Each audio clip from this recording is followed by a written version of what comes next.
my screen though. But yeah, it's good to know that the feature exists. Okay, no problem. All right, so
all right. Hello, everyone. Good morning, good afternoon, good evening from wherever you are joining us from.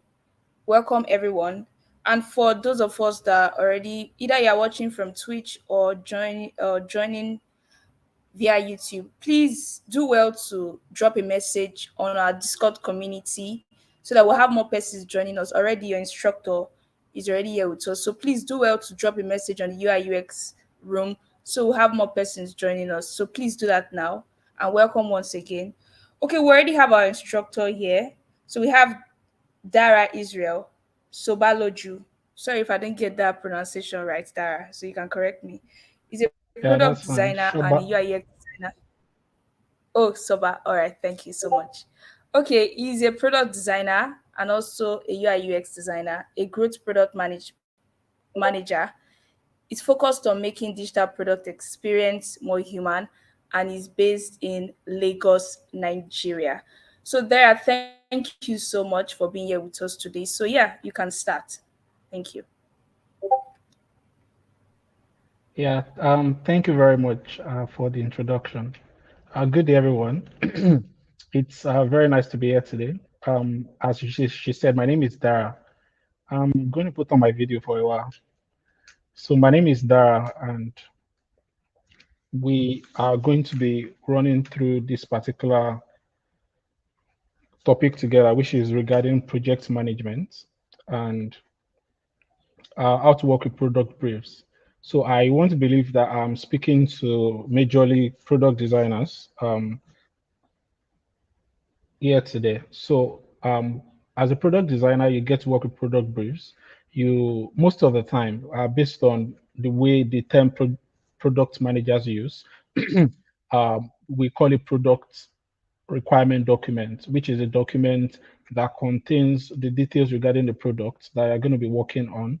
And it's more about because at this stage, I want to believe most of the persons here have not really worked on a live project before now. So you get to work on mostly you get to work mostly on um, case studies and products that are not live that you're just trying to practice and get a hang of your skill at the moment. So as time goes on, when you begin to get deep into the field, you would have to work with product briefs, which is what's going to brief you about the product scope, about the product scope, about what you're going to be working on, what you're going to be designing, the requirements by the product manager. Because personally, at some point, so let me just clear this up front. It's possible that when you work on projects, you are I would say lucky enough to work with product managers on the project.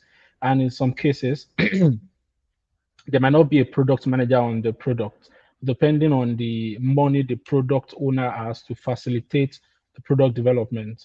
So if it's possible you have a product manager on the product, he's going to be doing most of the management work, and your work would mostly be about designing the user experience and the user interface altogether. But if you have a product manager, the product manager is going to be managing the product process, going to be assigning tasks for you, going to be creating the ticket on Jira. So we have different projects and product management platforms that helps you to manage your product development process and projects altogether, which are part of the things we're going to get into as we dive deeper into today's session. So, but more importantly, what I'm trying to make you understand is that it's possible that you have product manager on the product. In that case, life might be a little bit easier for you. So, and then otherwise, if you don't have a product manager on the product, you might have to do the product management on your own. Personally, I think for the first few products I worked on as a product designer, I did not have a product manager on the gig, so to say. And then the advantage of that is that you get to call the shots, although there's the disadvantage. You have to do more work. And another advantage is that you get to learn how to manage products because if you don't have a product manager, or if you have a product manager, you are going to basically be spoon fed by the product manager. Is going to be the one to tell you this is the next thing to do, this is how to do it, and all of that.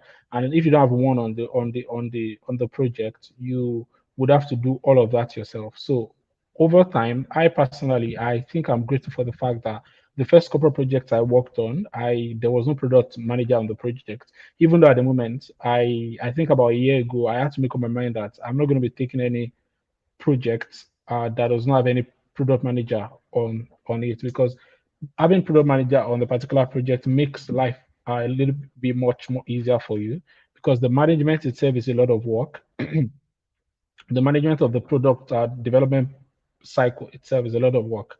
So that being said, so what we're talking on basically is product management, project management, and product management, because we're talking about software designing. So I'm gonna be referring to product management the more.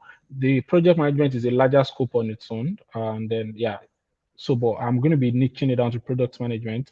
And we're also going to talk about product briefs, how you should go about them, how you should seek to understand them, and things you can do to utilize these resources in terms of the project brief to come up with a much more a product that fits into the need of the business and eventually that satisfies the needs of the users also.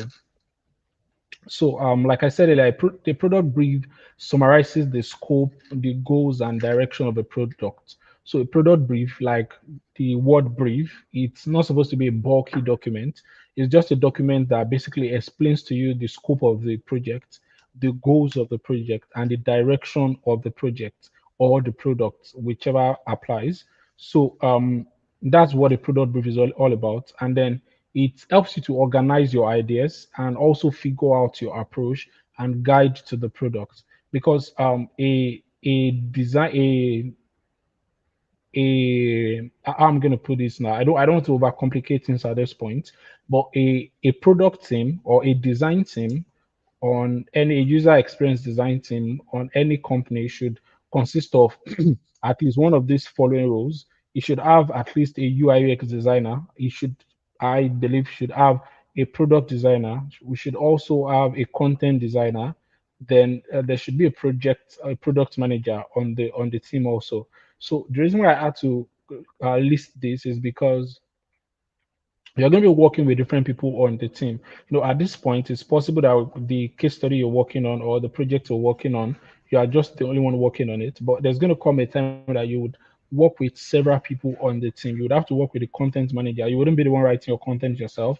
You would have to work with the content designer, not the content manager, the content designer.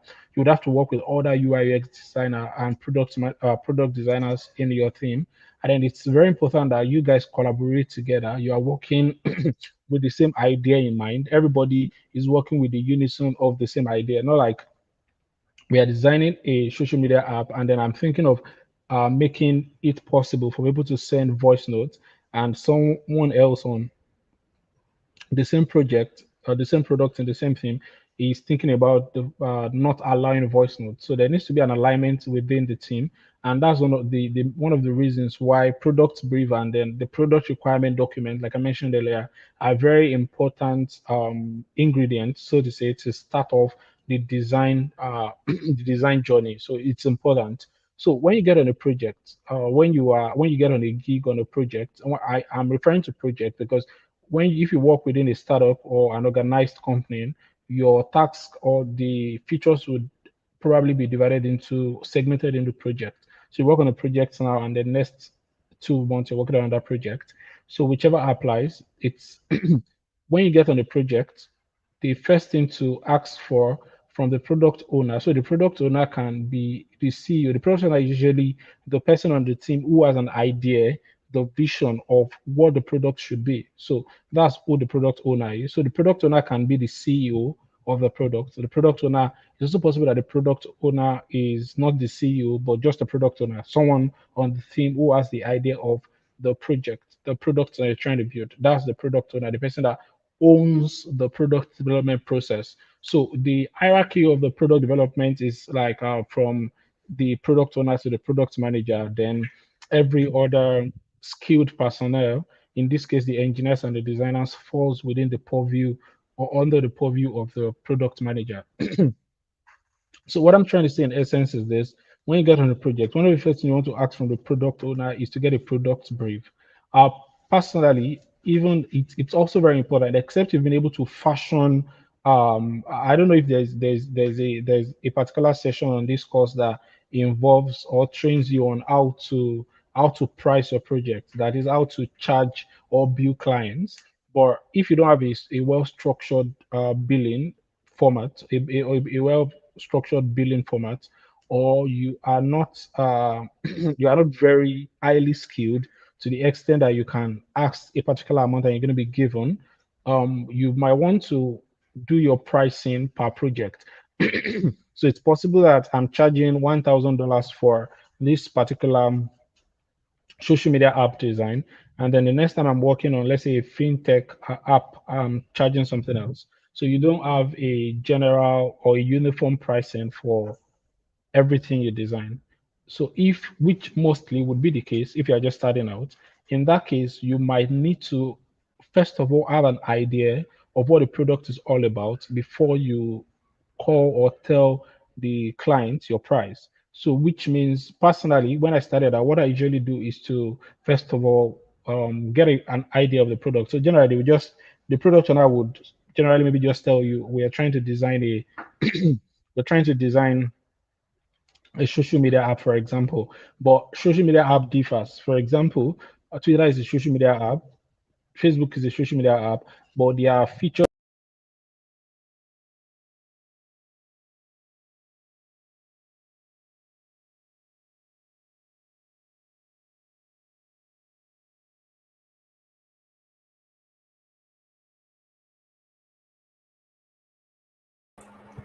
So, hello guys, can anyone hear me?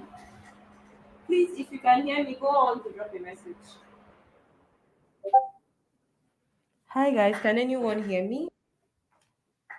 If you can hear me, please go on to drop a message. Hello Dara, can you Ah, hear me? so yeah, I can hear you now. There was a Oh, glitch. Can oh, you link? okay, you're on screen now. You can go on.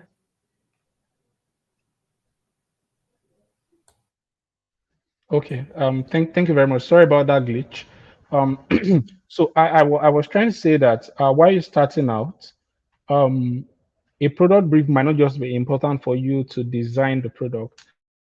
It might also help you to price or to charge effectively so that you not undercharge the client, and maybe probably you would not also overcharge, although I don't believe that's a thing. I don't believe you can overcharge, but then at least you would not overcharge the client. That's your product brief is also important for that. So when you get the product brief, you can have an idea of how long the project is going to take you. You can have an idea of how many screens, although most of the time you cannot say, but you just have an idea. So you'd be able to eventually come up with a pricing that would relatively be fair to you and to the client. So a product brief might also help you to do that.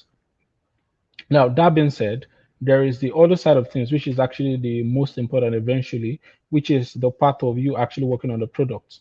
So, like I mentioned earlier, a product brief contains the scope of the product, the goals of the product, and the direction of the product. The goals of the product is actually very important because most of the things down the line actually is tied to the goals of the product. What are you intending to achieve with the product? What are you intending to achieve with the feature? Because sometimes your design work might just be a feature, and sometimes it will be a whole product altogether.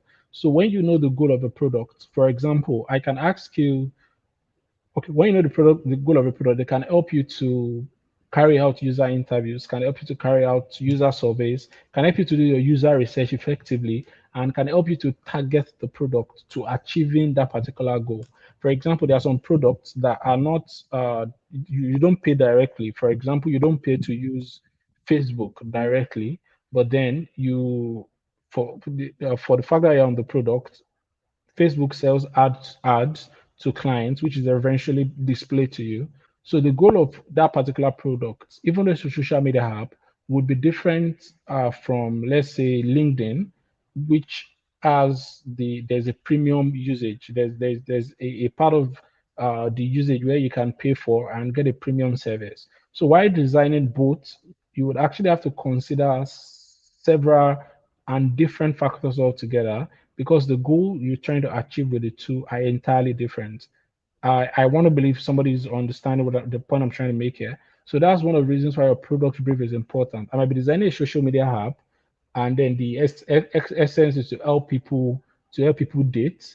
And I might be designing another social media app, and the essence is to help people get jobs. The goal is different altogether, and that would eventually affect how I make decisions during the product development process, during the product design process, and then the direction of the product also. So three things that the product brief summarizes: the scope of the product, the goals of the product, and the direction of the product.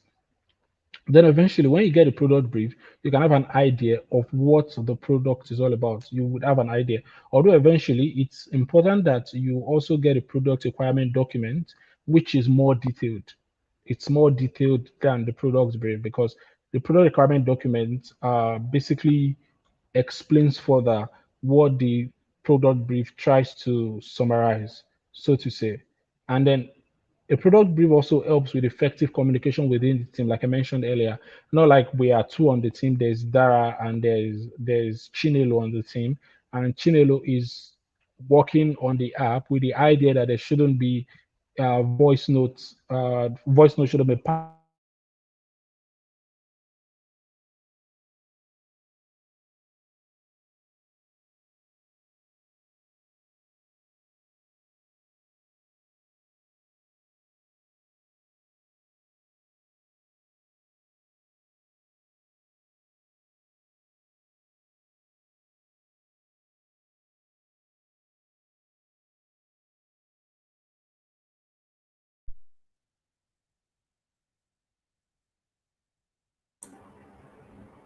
So Hello, I Dara.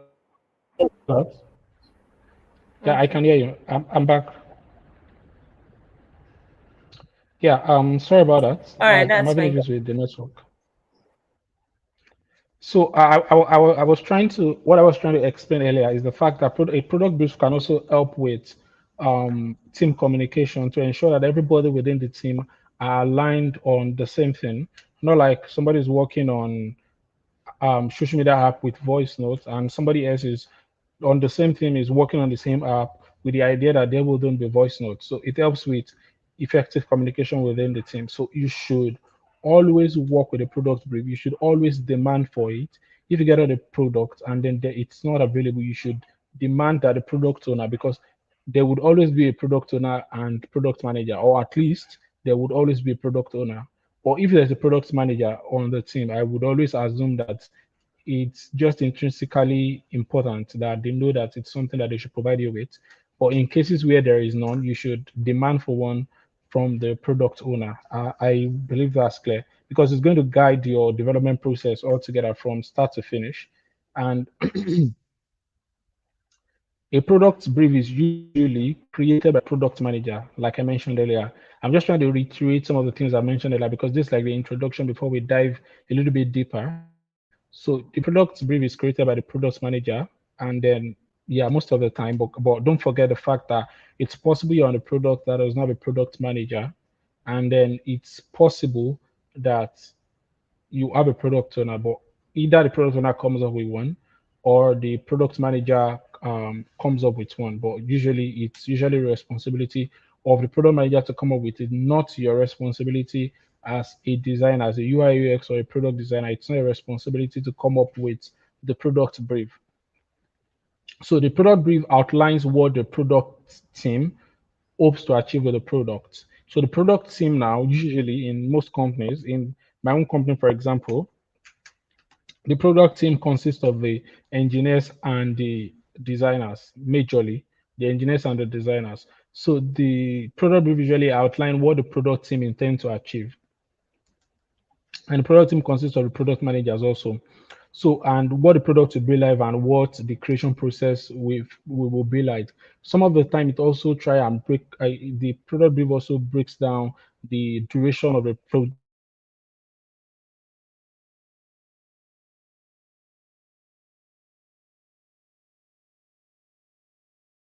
project.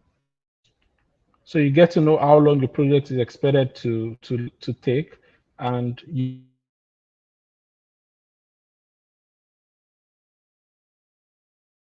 get to work with that as a designer. Just before I dive in deeper, one of the things like I mentioned earlier, one of the things that a project brief helps you to achieve is to understand clarity immediately as you get into the product. So it's not like we've started designing and then at some point we are confused and then we just have to now figure out, and then we are just working on cruise.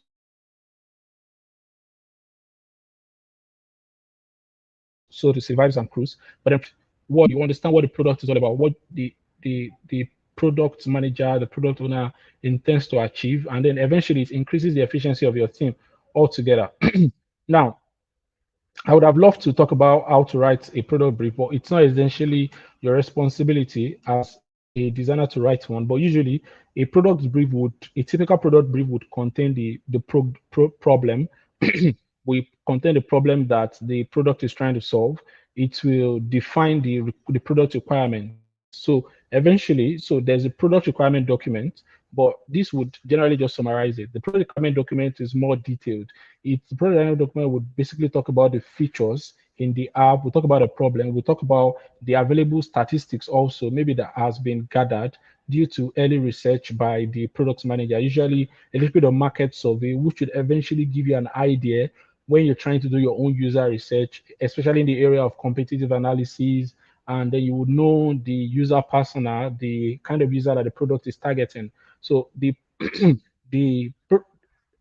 I mentioned that the first thing, a product brief should consist most of these things: the problem, the product requirement, the product context, the timeline of the product, the name of the product. Basically, that's what the product brief should contain. And after the product brief, you have an idea, then you can now make a request, or you would now be given a product requirement document, like I said,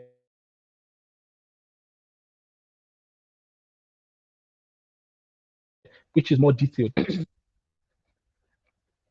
So that is basically the introduction to product briefs. Now there is the other side of our conversations today, which is how to work with product briefs, which is what I'm going to be talking about now briefly. I don't know if there's a possibility for question and answer. If there is, we're going to take question and answer and then see. Trying to wind down for today. So how do you prepare one? Okay, I think we also meant to talk about how to prepare one. So I'm just going to quickly talk about how to prepare a product brief. Like I mentioned earlier.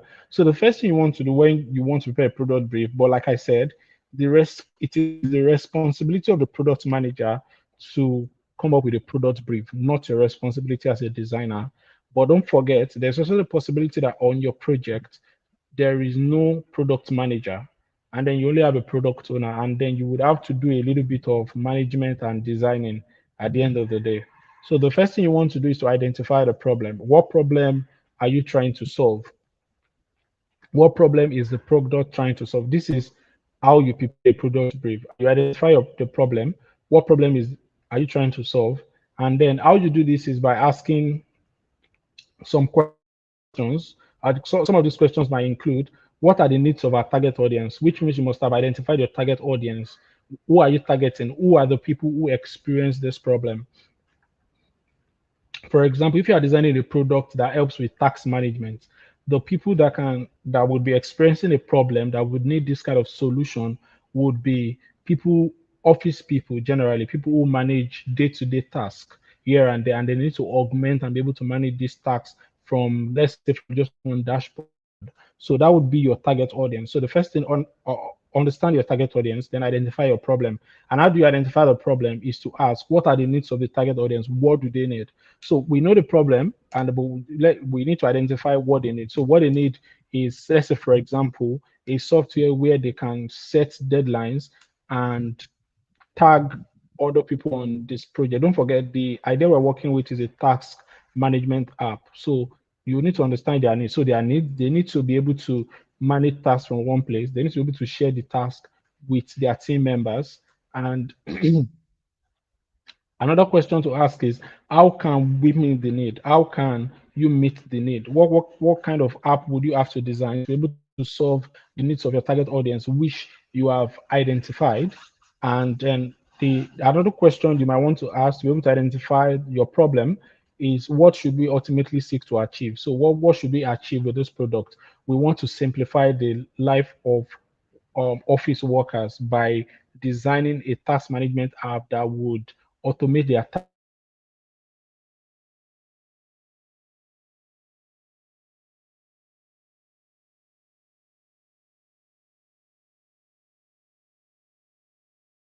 management app that would automate their tasks and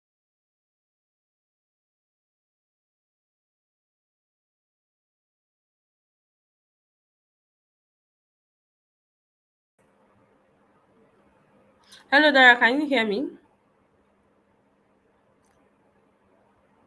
Hello, Dara. Hello, Dara. If you can hear me, please let me know. Hello, guys. Can anyone hear me? If you can let me hear me, please drop a message on the chat. Let me know you can hear me.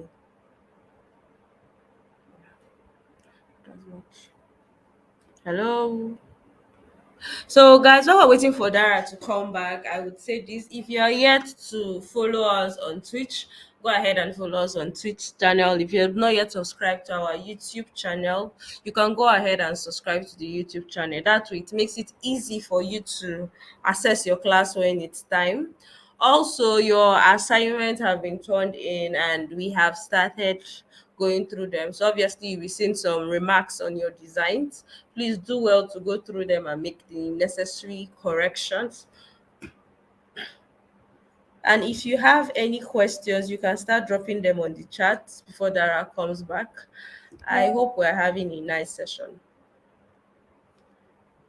So that's all I have to say. So let's just give him some minutes. He'll be back. Thank you.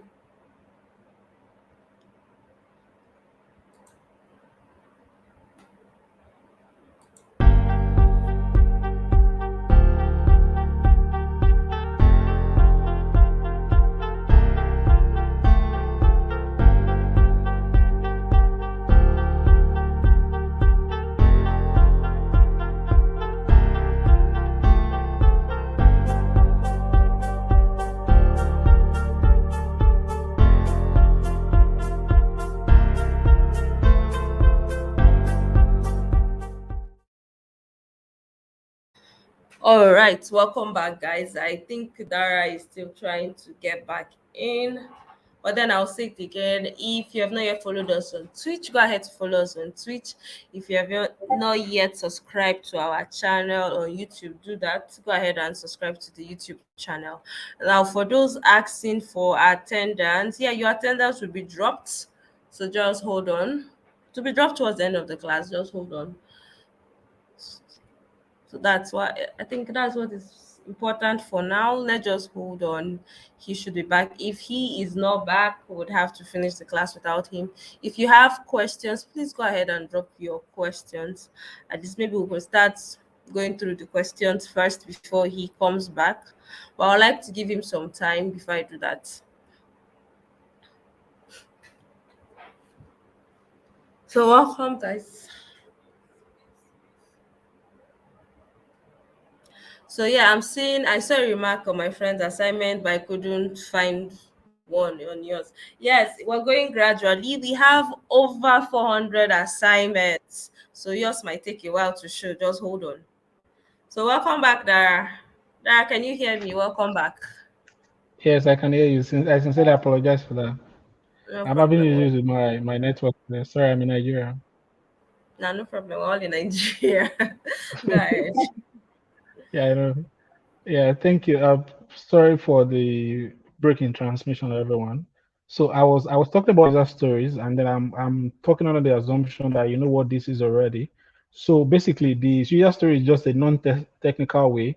You're not talking about the APIs you're calling. You're not talking about the technical things really about the product. You're basically just trying to explain the user journey using story and from the perspective of the end user. So you're taking it from the perspective of the end user. So these are the things that make up the product requirement. Don't forget what we're talking about is how to prepare a product brief. And the first thing we mention is the problem. So you identify the problem, you define the product requirements, then the third thing is that you give a context to your product, which is usually to do a competitive analysis, to do your to define your audience. Usually this is around creating user personas, which I believe you understand already. And then there should be an estimate of the price. So what if there's a pricing system for the product, what's it going to be like? If it's going to be a billing thing, what's it going to be like? And basically this is just around how you intend to generate revenue from the product. So don't forget, you don't have to really you just it's good to have an idea of this because it's something you'll be working with, but you would not need to create one because it would mostly be the responsibility of the product owner and the product manager. So then the fourth thing you want to do is to establish your questions, which is usually around what's the product name. So are we calling the product Facebook? Are we calling it LinkedIn? When is the product released? So we're going to be working it for 3 months. What's the duration for product development? Then another thing is what is the minimum viable product? So what are the features that will be part of the minimum viable product? And then you also want to define which features are must have. So you want to create something like a table with the must have features and the nice to have features. So for example, there are some features that are must have. For example, on Twitter, the tweet button is a must have, but the edit button is nice to have. We don't have it, we've not had it for a long time, except if you're using Twitter Blue, and Twitter still works fine for everyone. So it's nice to have. So the reason for this is that when you have tabulated this, what you want to focus on first of all is the must-haves. What are the features that you must have on the product for the product to be viable? And that's what minimum viable product is really about eventually.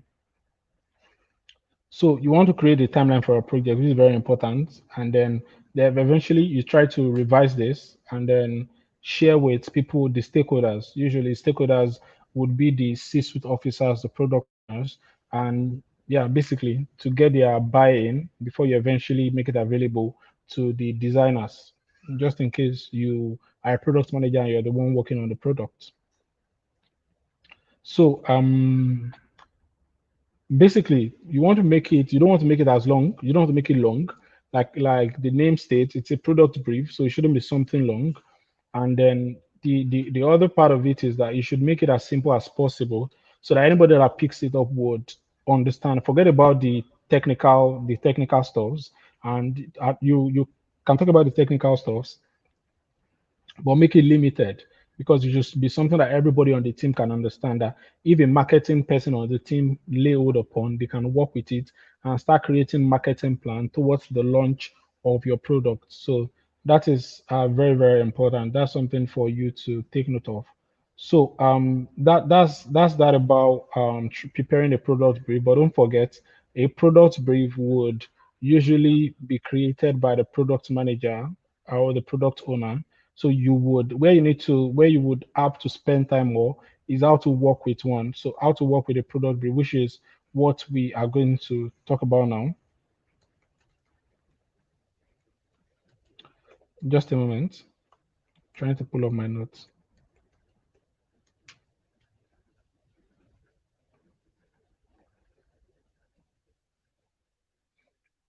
Okay. So as a designer, there are different one of the things that you need to figure out early on in your design journey, design career, is your design process. Usually, when you get on interviews, one of the common question that interviewers would ask you is, "What is your design process?" So that is what was the process with which you handle design, and then your design process should or should normally be built around the design thinking process, which is something that I know that you must have been familiarized with, which is the ideate, the empathize, the prototype, the test. This is something you must be familiar with already. Your personal design process should be built upon the foundation of the design thinking process. Whereas you also try and feature in the product thinking process as much as possible. And if this is something you don't know yet, it's very important that you try to study and learn about them, the design thinking process, importantly, and then the product thinking process. It's important that you learn them and try to master them. So your design process as a designer should normally be built fundamentally on the design thinking process. So what's the now, don't forget, just to bring it to attention again, what we're talking about now is how to work with a product brief. We've tried to understand what a product brief is. Then we've moved ahead to talk about how to prepare one, just in case you find yourself in the situation where you have to prepare one. And then for clarity, you can go to you can go on Google to search for product brief template so that I can just have an idea of how it looks like, because I've tried to explain it, but you might want to lay hold on one to understand what a product brief looks like eventually. So you want to create your design process as a person, as an individual. So you would generally be asked the question, maybe on interviews, what's your design process? Then you would have to explain your design process is like, okay, when you get a project today, how do you undo it? What do you do? What's the next thing? So let's say I don't know, I don't know everybody on, I don't know the people on the that are listening to me, but I'm just gonna give an example. Let's say Tolu is one of the listeners on this call today, and then you get a gig from a client, and then you are given the product brief. What's the next thing? What are you going to do next? Are you just going to open Figma and start designing? Is that the next thing to do? Are you just going to take the product brief and then create a wireframe and then you present it to the team? What are you going to do next? So that's really what how to work a product brief is all about. And that is why you need to have a design process. So for example, a design process might be something like this. No, the first thing, research everything. So my design, the first thing I do is to research. I'm just going to try and pull up, show you on this call.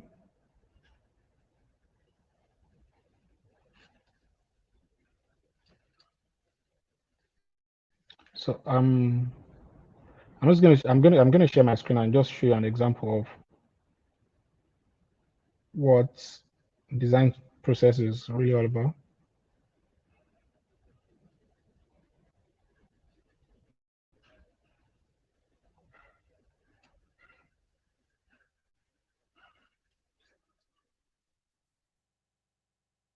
Okay.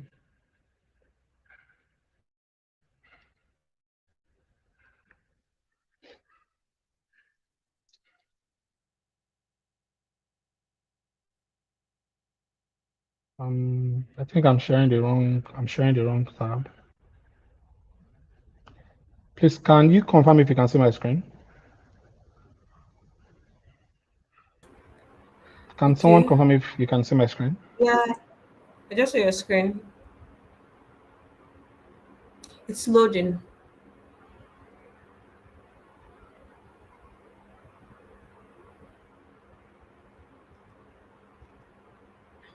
There, if you can hear me, your screen is still loading.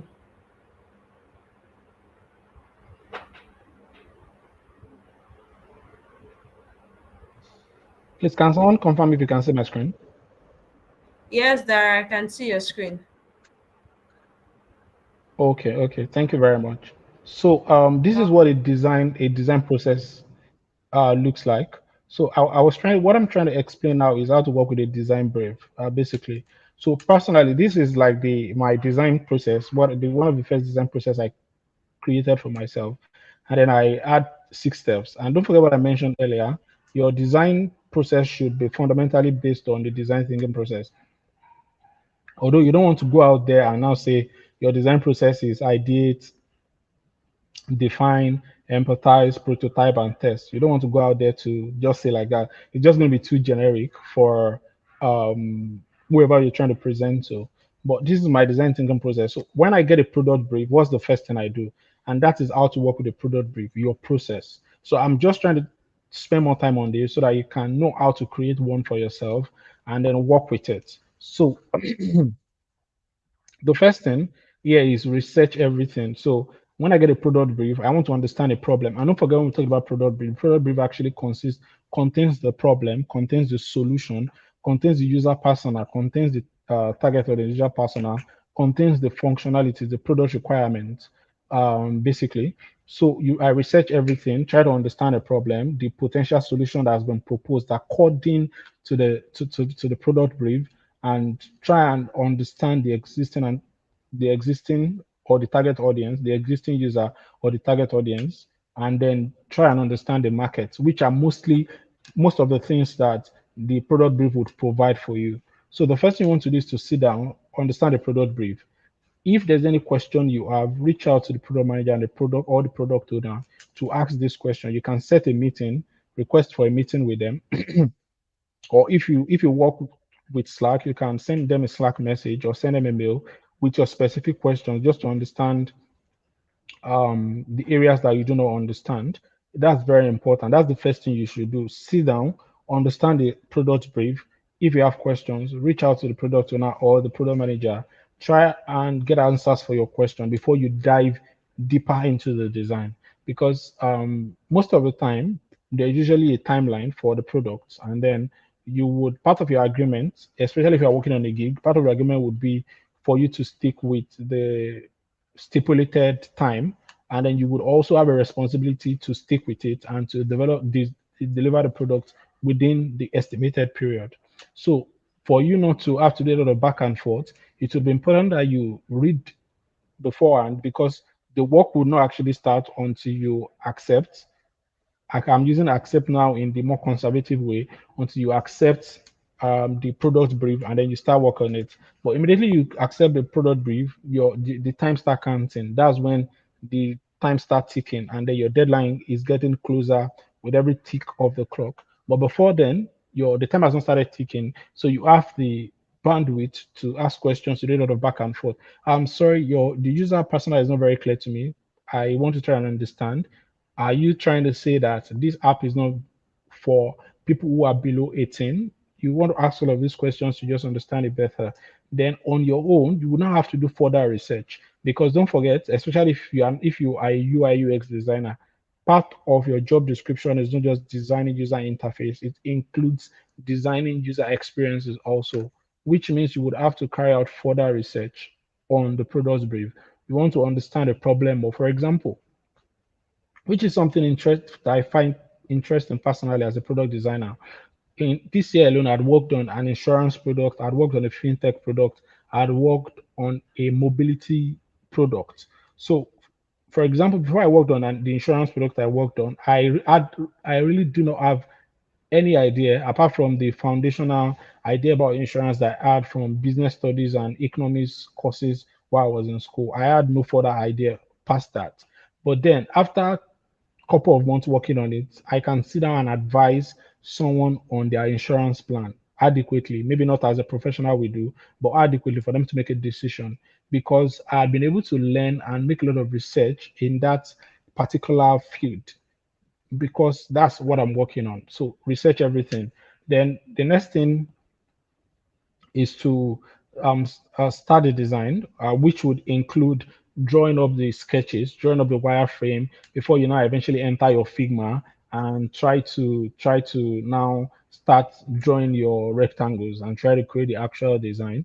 Then the next thing would be to now do iterations. Okay, I've designed the wireframe, reach out to the stakeholders, sit down with the product manager, let them agree with most of the things. Then eventually you can move down to the actual prototype, to the high fidelity design. Then, because if you design the high fidelity, personally, if it's possible, if you have an iPad, or if you can also do paper and pen, it's actually better you start with sketches first of all, because it's possible. For example, I worked on a product at some point in time, and then the wireframe was like about 500 screens. Eventually, when we decided and then we drew down, we stretched up, the minimum viable product was eventually around 250 screens. I imagine if I've spent time to design the high fidelity for that 500 screens, I would have wasted time.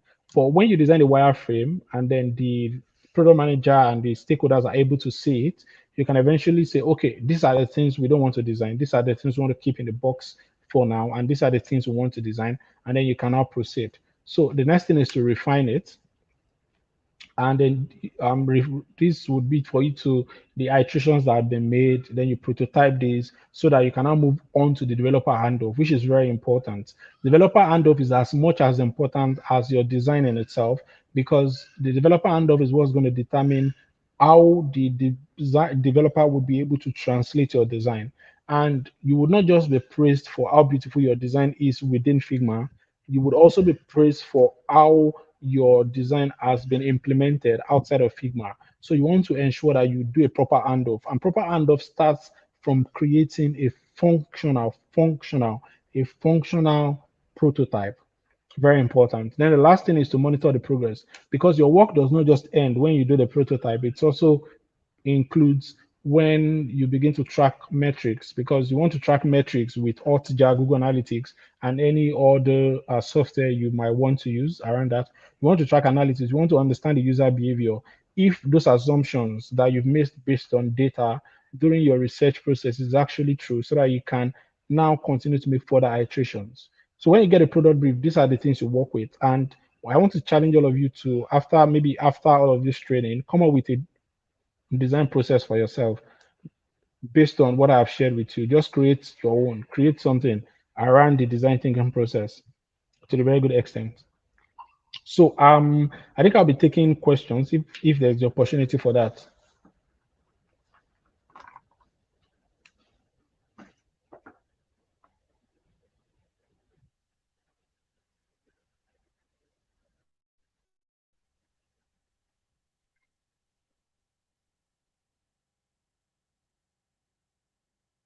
Okay, I can see a question from Emmanuel Abba. Thank you very much for the question. So the question is, if we define our problem on the product brief, what is then the need for user research? Thank you very much for the question. So like I mentioned earlier, as a designer, your responsibility is not to create a product brief. Product brief should be, okay,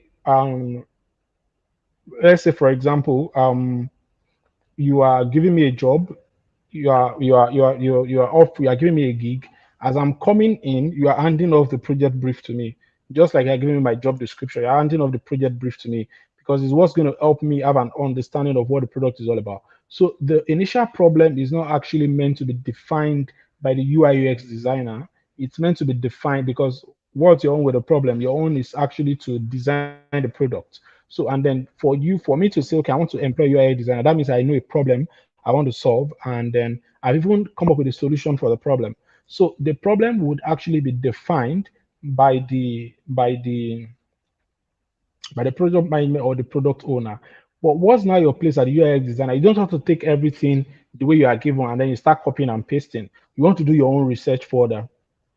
Then you want to restructure the problem statements in a way that fits the product from the user perspective, because the UI designer is coming from the user perspective to the product. A product manager will just think about the problem, or the few they know the problem and create out the problem. But you, based on your research, you've now spoken with the users. You now know what, and that's why I talked about the questions I mentioned earlier. You now know the needs of the users in itself. Because let's say, for example, the problem the product manager came up with might be people want to be able to buy cheap food, but they are unable to buy because of access to nearby markets. That might be the problem that the product manager has identified. But then when you begin to speak with the users, you now discover that the problem is not actually because they are not close to the market, but because the markets close to them are actually quite expensive. Then you will now have to restructure the problem statement to fit that new reality, but still under the confines of what the product brief has afforded you. Thank you. I believe that answers your question. Is there any other question? Okay, what's the difference between product brief and a PRD? Okay, I mentioned it earlier, but I'm just going to go over that again. So, like the name says, the name product brief says, product brief is brief. So to say, product brief is brief. It basically summarizes the scope, the goals, and the direction of the product. A product requirement document is more detailed. It provides detail regarding. So the first step from a product manager is a brief. Then after the product brief is the product requirement document. The product brief is just that, okay, I don't want to tell you everything about my product, but I still want you to have an understanding of the product. So I'm going to give you a brief. After a brief, you can decide, oh no, I'm not interested in the product. I don't think I want to work on it. The product requirement document is more detailed, it's more technical. So product brief is non-technical, is not technical really, but product requirement document is more technical. In product requirement document, you begin to talk about the APIs you are connecting to. You begin to talk about the user stories also, but in more details. You talk about the functionalities. You talk about the features that would be in the product requirement document. That's the difference majorly. The difference is usually in the volume. Product brief is a summary and is less technical. Product requirement document is more comprehensive and is technical. Any other question?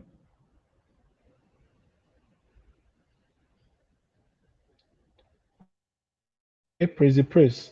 Talking about timeline duration, will it be the project manager that will decide that or the designer? Yeah. So team differs. So the structure of every team differs. Now, I'm talking from the perspective of the fact that you might be working on a gig or you might be working within a team. So if it's a gig, usually you're not a part of the team to a very good extent. You are just a contracted staff, but then it's also possible that you are within a team. So it differs from team to team, but generally it's usually in the purview of the project manager to define the duration of a project. The duration of a particular project or a particular product does not just include the duration for design, it includes the duration for research, for design, and for the development in itself. So the design is just a part of the project. It's the project. Design is just a part of the project. When you finish designing, there's still the part of the content designer. In case of a well-structured team, there's still the part where the content designer comes into your product to impute the content. That would also take time on its own. So the project timeline is defined by the product manager. The product manager is the one that is going to tell you, hey, Praise, I want you to deliver this particular feature within the first 2 weeks of your work. Then it's also possible that you now come back because some product that I'm a product manager does not mean I understand design. You can now come back to advise the product manager based on your own expertise that, you know what, this might not take this will take longer than this period because of this reason and this reason. And then you can now give him a counter you can now counter the time he gave to you by saying, okay, you know what, it's not going to be available on Tuesday, 24th of April, but I can do 26th of April because I would have to do this, and that to now bring understanding to the process because of your own expertise in the field. So generally, to summarize, it's the responsibility of the product manager, the project manager to define the duration for the product development phase. But then eventually out of that time, you as a product designer or a UI designer can now say, okay, this project is supposed to take 3 months, but I think design is going to take 1 month, basically. Any other question? Thank you, Praise, for your question. Is the PRD found? No, the PRD is not found inside the brief. The PRD comes on its own. So usually, and some of the time you might, as a designer, I'm talking from experience, especially if you are working on a gig, you might have to request for it. For example, I remember the first project I worked on, I had to make a request that I need a product requirements document. I got a brief, a very brief brief. The brief was very brief because it was just a page. Eventually, I had to request that I get a product requirement document. It's funny that the product owner at that point did not even understand. The product owner was the CEO, did not understand product requirement document to a very good extent. He now brought in a product manager who understands things better, who eventually now came up with the product requirement document. It took him another 2 weeks to come up with it. So product brief is very important. Don't start a project without product brief. The reason for this is because you might design something and the what's it called, the product owner is something to say, why did you design this? You wouldn't be able to make any reference if you have a product brief. Thank you. Any other question?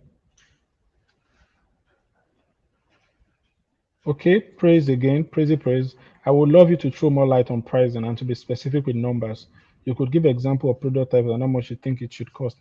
This is a question that I get asked a lot, but there's not actually any direct answer for this question actually, because pricing depends majorly on your expertise, the type of product, and then the team. For example, if I'm working on a team that has a content designer, I would charge lesser than when there's no content designer on the team. Because if there's no content designer, that means I have to rack my head around content. But if there's a content designer, I can write anything I want or even do lorem ipsum. So whichever I wish to do, I can do it. But then if there's a content designer, I charge lesser because my work is easier. And if there's a product manager, I will charge lesser also. If there's a product manager, generally I usually shoot my price up because you are going to go through a lot of stress because you are going to be the one managing the products because the designer comes in before the developer. And every question, when the developer now comes in, every question they have gets directed at you. But if there's a product manager, it usually gets directed at them. So it usually depends on your expertise. For example, you yourself, how good are you? A designer with 5 years experience would generally charge more than a designer with 1 year experience. It's just direct because people would respect the experience, number one, even though that's the sad truth. And then the other thing is that they would be able to do it faster. And let me just give you the things I think you should base your pricing on. It should be based on the bulkiness of the product, the project. For example, there are also another thing is also that there are some product that they have two modules. They just have the admin and the user. Some, for example, Uber as an example. Okay, let me use a food delivery app as an example. Jumia Foods, for example, would have the user, the customer facing product. It will have the rider product, that the people, the rider, the people that will ride to deliver the food. It would also have the kitchen facing product, the app for the people in the restaurant, in the restaurant itself. So that's 3 apps. Now there's still going to be the admin module, which is going to be the part of the product that is controlled by the admins of Jumia Food itself. That's like 4 different apps that are going to be designing. Now, if you are designing everything else, you'll be designing the landing page. You see now that we have like modules all together. Now, it's also possible that there is a web app and mobile app. So it's the issue of pricing is actually quite complicated. But what I would advise is that how I approach this, why I was starting out, is to know my pricing per hour, know how much you want to charge per hour. So if you're charging $10 per hour, write that down, $10 per hour. So when you now get a project, you want to do an overview of how long it's going to take you to complete the project. Then eventually multiply the number of hours you would have to input into the project by how much you charge per hour. That might help to make things easier while you're starting out. But eventually, when you've owned your skill, you'll be able to call any price to the very good extent, and you'll be able to do it confidently because number one, your life does not depend on it. For if you are just starting out, you don't want to lose any project, and you want to try as much as possible to ensure that you're not undercharging the client, so that the work you're supposed to do for $2K, you are not taking $500 for it. So that's what I'm going to advise you really. And there are a couple of YouTube videos around this subject, and eventually nobody's going to tell you how much you should charge. It's not casted in stone. If I tell you that charge $1,000 per landing page, it's not cast in stone. You might get on the project. For example, I was on a project recently. Usually before then, when I work on projects, I usually provide 2 screens majorly, the mobile view and the desktop view. The engineers usually find a way to maneuver the tablet view. But on this project, the engineer was not as experienced. So I had to provide the mobile view, the tablet view, the desktop view. So it was more stressful.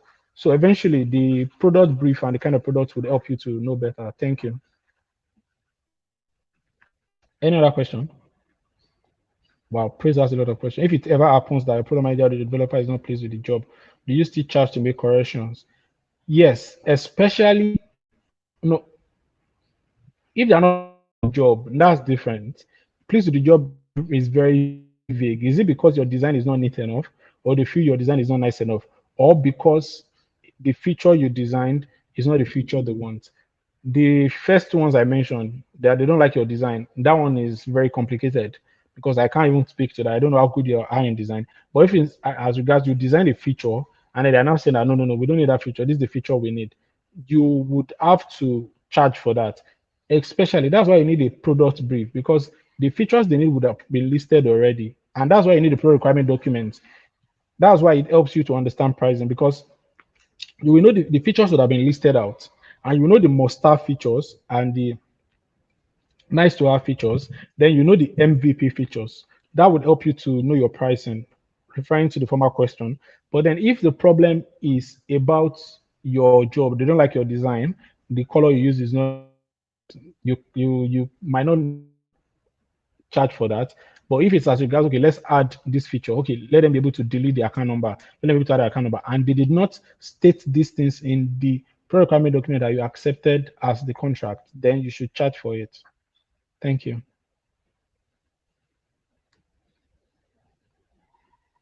Wow, praise has a lot of questions. And really, who do you think should do Perusa and is worthy of making the corrections on your work? The product manager, developer, or the product. The developer should never make a correction on your work. Personally, I usually stand against that, even within my company and in the gigs I work on. Please, can you bring in the question back? Please bring in the last question. Thank you. So the person that should now the hierarchy within the normal hierarchy is usually the CEO and any other C-suite person. Then the product owner follows, and the product manager. So the product manager collects or receives instruction from the product owner, and then you as a designer receive instruction from the product manager. So depending on what the structure of the company you are is, some company have product owner, they have product manager. Some company don't have product manager, they have product owner. But then you should not. One thing I want to clear for you in this question is that you don't take corrections or instructions from the developer. You're just going to mess it up altogether. Some developers are good actually. They understand UI. I've worked with a number of people that understand UI, but then you should not take corrections from them. You should take corrections, Perusa, and your production should actually even be reviewed with the product manager and product owner. Thank you.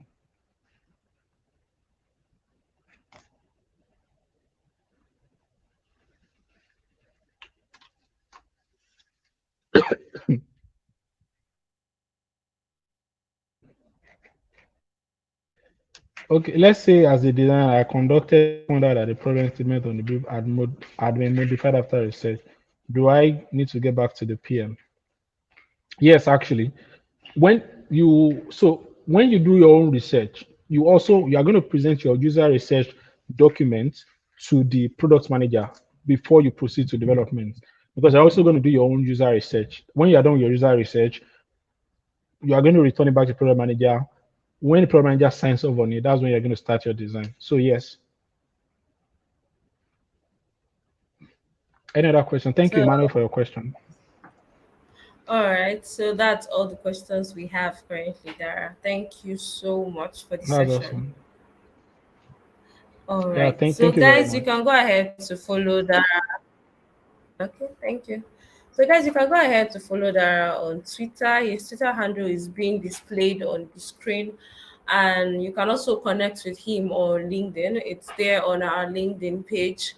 So if you have not yet followed our channel on LinkedIn, please do well to follow the channel on LinkedIn. Thank you so much for having us, Dara. We learned a lot and we learned some new things. Yeah, So thank bye you very guys. If much you for have inviting me. all right, so we have okay. Thank you so much. Thank you. So all right, guys, thank you so much for the class. See you by 8 p.m. Bye everyone. Thank you, Dara. Bye, Dara. So, guys, if you are yet to follow us on our social media handles, LinkedIn, Facebook, Instagram, Twitter, Twitch, and YouTube, please go ahead and follow us on this, connect to us on these different social media platforms. Have a lovely afternoon, morning, or evening. See you later on. Bye, guys.